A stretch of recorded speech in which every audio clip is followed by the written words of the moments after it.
Hello दोस्तों, I am नवीन और इस वीडियो में मैं करूँगा क्लास 7 का क्वेश्चन जो कि मैंने चैप्टर कंपेयरिंग क्वांटिटी से लिया है। तो चलिए शुरू करते हैं। तो देखिए सम में हमें दिया है by selling 14 watches of equal cost price at the rate of ₹450 each और dealer makes a profit equal to the cost price of 4 watches, find the cost price of a watch. तो देखिए सम में हमें बताया है कि एक डीलर 14 वॉचेज को बेच रहा है, ठीक है, और उनका जो कॉस्ट प्राइस है ना वॉचेज का वो इक्वल है, मतलब सभी जो है इक्वल कॉस्ट प्राइस की हैं और उन 14 वॉचेस को वो बेच रहा है।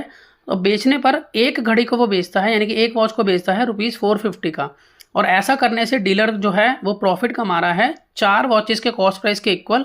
तो हमें यहाँ पर बताना है कि एक वॉच का कॉस्ट प्राइस क्या होगा। दूसरे शब्दों में हम ये कह सकते हैं कि एक डीलर के द्वारा 14 वॉचेस को बेचा जा रहा है और एक वॉच का जो सेलिंग प्राइस है उसने रखा है ₹450, और जब उसने घड़ियां खरीदी थी वो इक्वल कॉस्ट प्राइस की थी, मतलब सबका कॉस्ट प्राइस एक जैसा था, और वो घड़ियों को बेचकर 4 वॉचेस के कॉस्ट प्राइस के बराबर जो है वो प्रॉफिट को अर्न कर रहा है। तो हमें यहाँ एक वॉच का कॉस्ट प्राइस बताना है। तो देखिए सबसे पहले हम यहाँ पर जो कॉस्ट प्राइस है एक वॉच का उसे एक्स मान लेते हैं। तो मैं यहाँ पर लिख लेता हूँ कि लेट CP ऑफ 1 वॉच, क्योंकि हमें ये मालूम नहीं है तो इसलिए हम इसको लिख लेते हैं ₹X।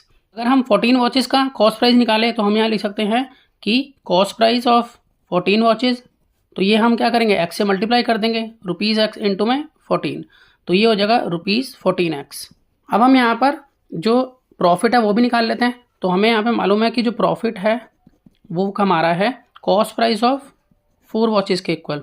तो अब मैं यहाँ पे लिख सकता हूँ कि यहाँ पर प्रॉफिट होगा, अब देखिए कॉस्ट प्राइस एक वॉच का तो x माना हुआ है, तो 4 वॉच का क्या होगा 4 इंटू एक्स, यानी कि 4x के बराबर हो जाएगा। अब देखिए हमें यहाँ पर मालूम है कि फॉर्मूला कि अगर हम सेलिंग प्राइस में से कॉस्ट प्राइस को लेस कर देते हैं तो हमें प्रॉफिट हो जाता है।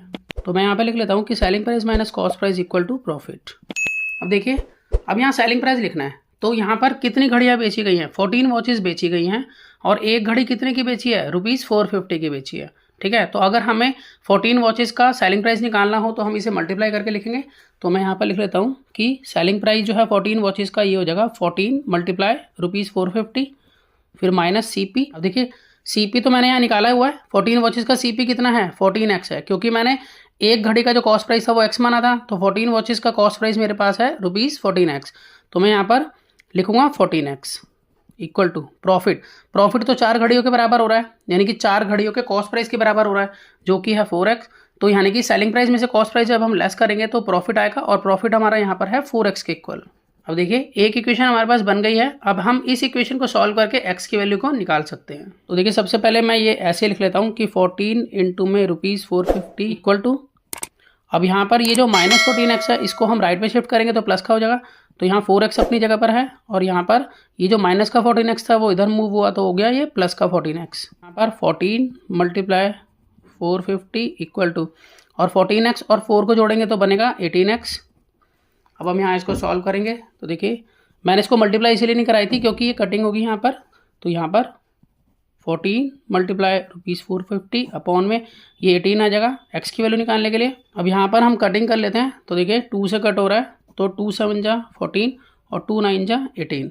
अब 9 से मैं 450 काट लेता हूँ, तो 9 1 जा 9 और 9 5 जा 45 और 1 0 ये वाली। तो अब यहाँ ऊपर बचा 7 इंटू 50, तो 7 को 50 से मल्टीप्लाई कराएंगे तो आएगा 350, तो यहाँ लिखेंगे 350 इक्वल टू x। अब x जो है वो 350 के इक्वल आ गया, तो इट मीन्स हमने यहाँ पर x माना था एक वॉच का कॉस्ट प्राइस। यहाँ पे लिख सकते हैं कि कॉस्ट प्राइस ऑफ 1 वॉच हमारे पास आ गया रुपीज़ में 350। तो मैं आशा करता हूँ आपको समझ में आया होगा। इसी तरह के बहुत से सम क्लास 7 के लिए पहले से अपलोड है, आप उन्हें देख सकते हैं। तो मिलते हैं नेक्स्ट वीडियो में ऑन सम के साथ, तब तक के लिए गुड बाय।